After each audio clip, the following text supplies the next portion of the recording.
جو میں نے آپ کے سامنے قرآن کی یہ آیت پیش کی ہے، انما یرید اللہ لیذھب عنکم الرجس اہل البیت، کہ میں نے یہ چونکہ ذمہ داری کس نے اٹھائی ہے، انما یرید اللہ، یہ اللہ کا ارادہ ہے۔ امت کو پاک کرنے کی ذمہ داری محمد الرسول اللہ کی ہے، اور اہل بیت کو پاک کرنے کی ذمہ داری کس نے اپنے ذمہ کرم میں لی؟ اللہ رب العزت نے۔ اور یہ وہی رب کریم جانتے تھے میرے حبیب کا تو مزاج ہی نہیں اپنی اولاد کے بارے میں مانگنے کا۔ حضور دعائیں مانگتے ہیں، اللہم بارک لنا فی مدینتنا، اللہم بارک لنا فی شامنا، اللہم بارک لنا فی یمننا، اللہم بارک لنا فی ثمرنا، اللہم بارک لنا فی ساعنا، اللہم بارک لنا فی مدنا۔ وہ امت کے لیے دیکھیں برکتوں کی دعائیں کی جا رہی ہیں۔ آپ جانتے ہیں حضور نے اللہ سے عرض کی، مالک تو نے ابراہیم علیہ السلام کے حرم کو ایک برکت دی ہے، میرے شہر مدینہ کو دگنی برکت عطا کر دے۔ اللہ نے برکت عطا کی، تو پھر ان کے پھلوں میں برکت کی دعا، پھر ان کے پیمانوں میں برکت کی دعا نبی کریم صلی اللہ علیہ وسلم کر رہے ہیں۔ مزاج کیا ہے؟ مزاج یہ ہے کہ امت کے لیے مانگا جاتا ہے۔ یہ کائنات کی وہ ذات ہے جسے اپنی اولاد سے بڑھ کر اپنی امت کی زیادہ فکر ہے۔ حضور مانگتے نہیں تھے، اللہ کریم نے یہاں پہ ارشاد فرمایا کہ یہ تو میرے حبیب کا مزاج نہیں۔ میرے حبیب آپ انہیں کفر سے نکال رہے ہیں، انہیں شرک سے نکال رہے ہیں، انہیں تاریکیوں سے نکال رہے ہیں، انہیں نماز عطا کی جا رہی ہے، قرآن عطا کیا جا رہا ہے، روزہ عطا کیا جا رہا ہے، ان کی زندگیاں بدل رہی ہیں، تو اجر رسالت کوئی طلب نہیں کیا۔ کیا اللہ نے ارشاد فرمایا، ان سے کہیے الا المودۃ فی القربى،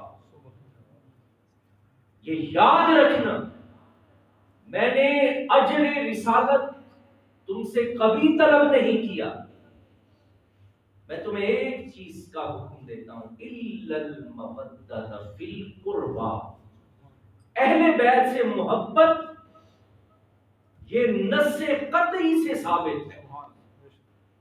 نص قطعی کسے کہتے ہیں؟ جس کے بارے میں قرآن کی آیت موجود ہے اور اس کا انکار تمہیں اسلام سے خارج کر دے۔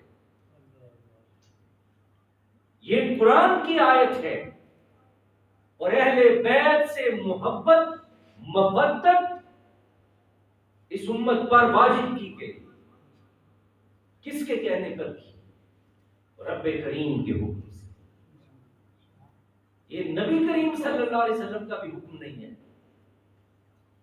نبی کریم صلی اللہ علیہ وسلم کو حکم اللہ رب العزت کی ذات دے رہی ہے، اور یہ کائنات کا واحد خاندان ہے جس کی ذمہ داری رب کریم نے خود اٹھائی ہے۔ سیدہ فاطمہ الزہرا کی شادی کی باری آئی تو نبی کریم صلی اللہ علیہ وسلم ارشاد فرماتے ہیں، مجھے اللہ نے حکم دیا، ان اللہ امرنی ان ازوج فاطمہ من علی، اللہ نے مجھے حکم دیا کہ ہم نے فاطمہ کا رشتہ علی سے طے کر دیا ہے۔ کس نے رشتہ طے کیا؟ اللہ نے۔ سیدہ فاطمہ کے ولی کون ہے؟ نبی کریم صلی اللہ علیہ وسلم، اور ولی کی اجازت کے بغیر نکاح ایک ایسا موضوع ہے، میں انشاءاللہ کسی وقت درس قرآن میں اس پہ آپ کے سامنے عرض کروں۔ ولی کون ہے؟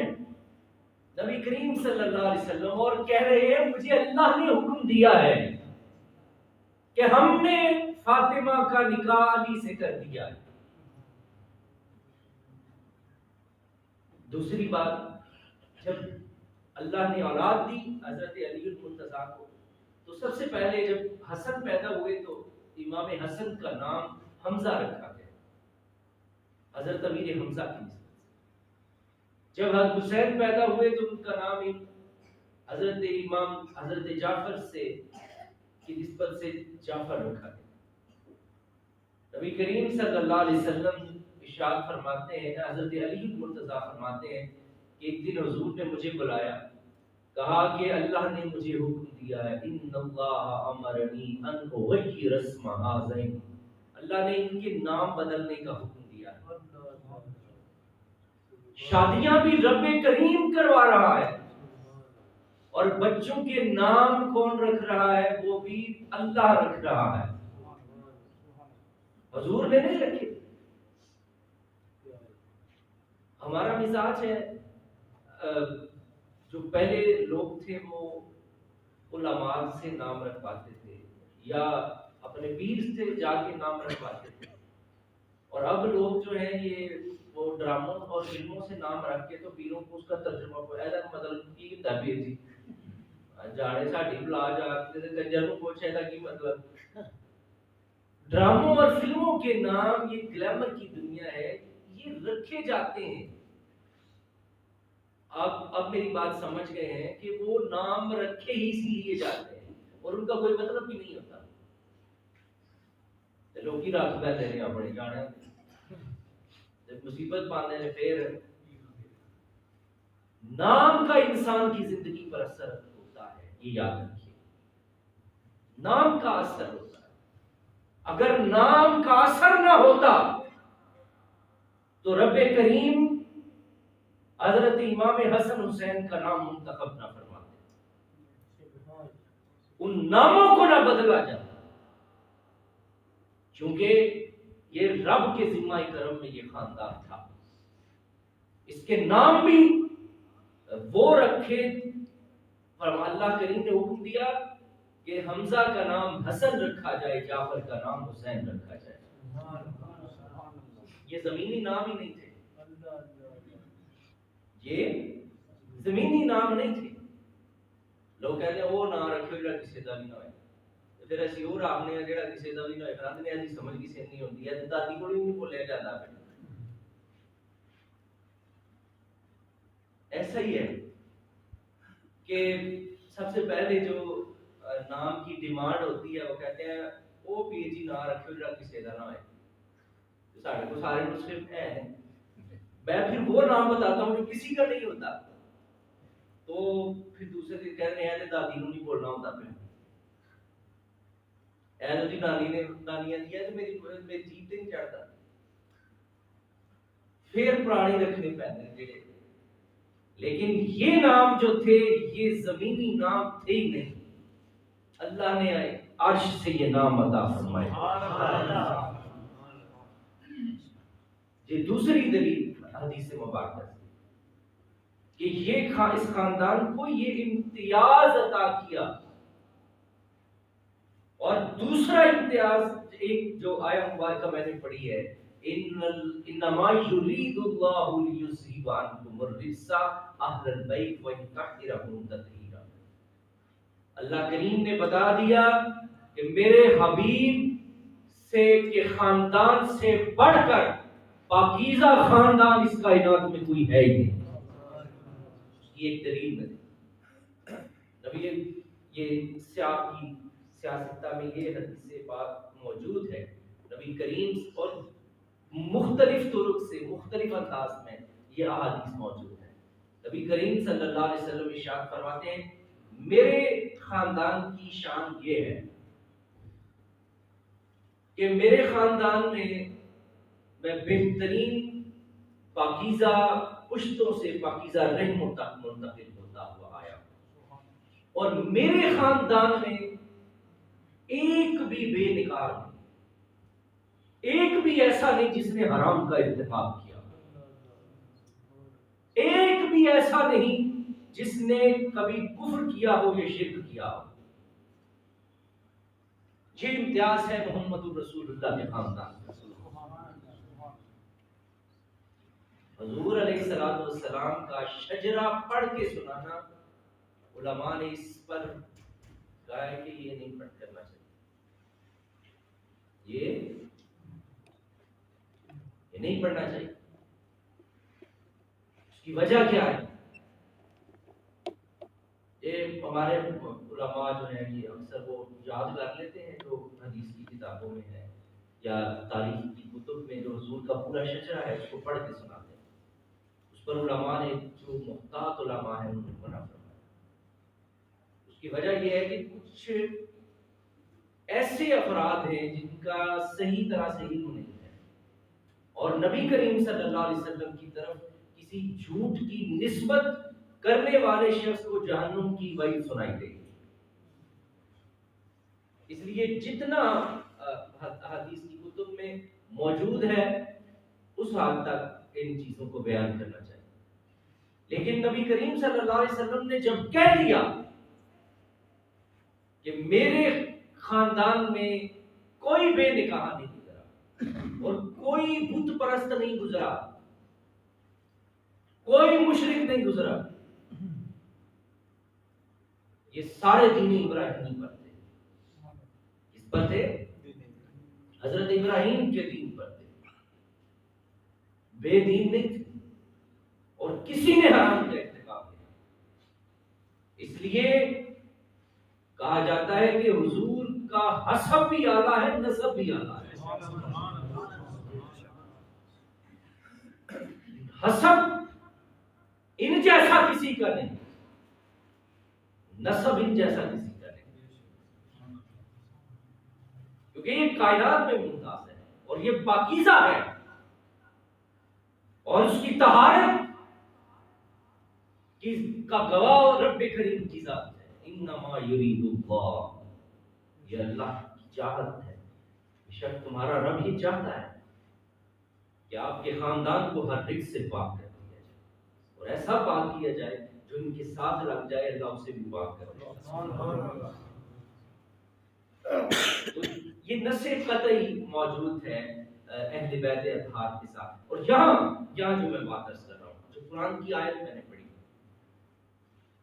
کہ حضور علیہ الصلوۃ والسلام نے ارشاد فرمایا الا المودۃ فی القربى، میرے خاندان کی محبت اسے کبھی نظر انداز نہیں۔ نبی کریم صلی اللہ علیہ وسلم نے کسی جگہ پر ان کے بارے میں مانگا ہے، لیکن یہ صرف ایک چیز اس امت سے طلب کی، ایک چیز طلب کی اس امت سے کہ میرے خاندان کو کبھی نظر انداز نہ کرے، اور خاندان کو نظر انداز کیا گیا۔ امام حسن کی شہادت کیسے ہوئی؟ انہیں حکومت کرنے دی گئی؟ نہیں۔ چھینی گئی؟ ہاں۔ پھر اس کے بعد حضرت امام حسن کو زہر دے کے شہید کیا گیا، اور اس قدر شدت کا اثر رکھنے والا زہر دیا گیا حضرت امام حسن کو کہ حضرت امام حسن کی انتڑیاں جو تھیں وہ اندر سے پھٹتی تھیں اور منہ سے خون بہتا تھا۔ اس قدر ظلم محمد الرسول اللہ کے خاندان پہ، حکومت تھی وہ چھین لی، اس کے بعد پھر جینے نہیں دیا گیا، اسی امت نے کیا، اور اس کے بعد سے پھر امت سنبھلی نہیں ہے۔ محمد الرسول اللہ جانتے تھے کہ میرے خاندان سے جو محبت کرے گا، اور یہ اصول ہے، قرآن کا اصول ہے، میں یہ کوئی مبالغہ نہیں کر رہا، ہم اہل سنت ہیں، نام رافضی ہے، نام خارجی ہیں، اور نہ ہی ہم ناسبی ہیں، تینوں سے ہمارا کوئی تعلق نہیں، ہم اہل سنت ہیں۔ یہ امت کا سب سے بڑا طبقہ ہے اہل سنت، اہل حدیث کون ہیں؟ یہ بھی اہل سنت ہیں. جا کے پوچھیے کسی سے کیا آپ اہل سنت سے باہر ہیں؟ نہیں. ہم اور اس میں بغیر کسی مسلک کی قید کے یہ کیا دو چار اس طرح کے وہ خبیث، وہ تو ہمارے اندر بھی ہیں، وہ تو سنیوں میں بھی ہیں، وہ دیوبند میں بھی ہیں، وہ اہل حدیثوں میں بھی ہیں. صرف یہ دو چار، دو تین، ورنہ جو اجماع امت ہے وہ حضرت امام حسین کے ساتھ آپ کو نظر کسی مسئلہ کی کوئی قید نہیں. وہ دو چار چوڑ اٹھ پڑے تو اس میں مسلک کا تو کوئی قصور نہیں، اس مکتب فکر کا تو کوئی قصور نہیں. لیکن پوری امت کا اس بات پر اجماع ہے، ساری امت اس بات پر اکٹھی ہے کہ جو اہل بیت کا خادم رہا اللہ نے اسے عزت دی. یہ اصول ہے. اور اس قرآن کی اس آیت کے حکم کے مطابق ہے الا المودۃ فی القربى، جنہوں نے قربا سے محبت کی. چار امام ہیں، چار امام، امام مالک، امام احمد بن حنبل، حرمین شریفین کے امام، امام احمد بن حنبل کے مقلدین میں سے ہیں. مکہ اور مدینہ کے امام، امام احمد بن حنبل، یہ حنبلی ہیں. اور حجاز میں 80% امام احمد بن حنبل کے مقلدین ہیں. اور جو اس کے علاوہ امام مالک کے، یہ اتنی بڑی شخصیات ہیں کہ آپ سوچ نہیں سکتے. امام احمد بن حنبل کچھ ایسی چیزیں امام احمد بن حنبل نے لکھی ہیں، میں آپ کے سامنے ان کو آپ سمجھ نہیں پائیں، میں وہ کہوں گا بھی. دوسرا امام مالک، امام شافعی، یہ جتنا عالم اسلام ہے، اب آپ سمجھ جائیں گے. میں جب امام احمد بن حنبل کی بات کروں گا، امام مالک، امام شافعی اور امام ابو حنیفہ، یہ چار امام ہیں. اور پورا عالم اسلام ان کی فکر پہ عمل کرتا ہے. چاروں، یہ چاروں اہل بیت کے سچے خادم ہیں. اب بات میں میرے غصان ہوئی تھوڑی ساری کہ نہیں، کہ اہل بیت اور اہل قربا کا اثر کس قدر ہے. باقی تو ہم کسی کی اور بات ہی نہیں کر رہے، ہم تو اپنی بات کر رہے ہیں اہل سنت. یہ سارے کیا ہیں؟ یہ چاروں اہل سنت ہیں. چاروں کیا ہیں؟ یہ چاروں اہل سنت. الا المودۃ فی القربى، قربا کی محبت یہ اس امت پر واجب کی گئی ہے. اسے تم نظر انداز کبھی نہیں کر سکتے. اگر کرو گے تو تمہارا سلسلہ منقطع ہو جائے گا. گل سمجھ آ گئی کہ نہیں آئی؟ نہیں آئی. نعرہ تکبیر، اللہ اکبر، نعرہ رسالت، یا رسول اللہ، نعرہ حیدری. اگر میں آسان کرنے لگا، وہ میں اپنے مولویاں تیرا سی ٹیکنیکل جملے بولے آسان کرنے لگا ہوں. اگر اہل بیت سے تعلق نہیں تو پھر آپ کا جو سلسلہ ہے یہ محمد رسول اللہ تک نہیں پہنچ سکتا. یہ یاد رکھیے. اگر میں دوبارہ جملے دوہراتا ہوں، اگر آپ اہل بیت کے ساتھ آپ کا رشتہ مودت کا نہیں ہے تو پھر آپ کا سلسلہ کیا ہو گیا؟ منقطع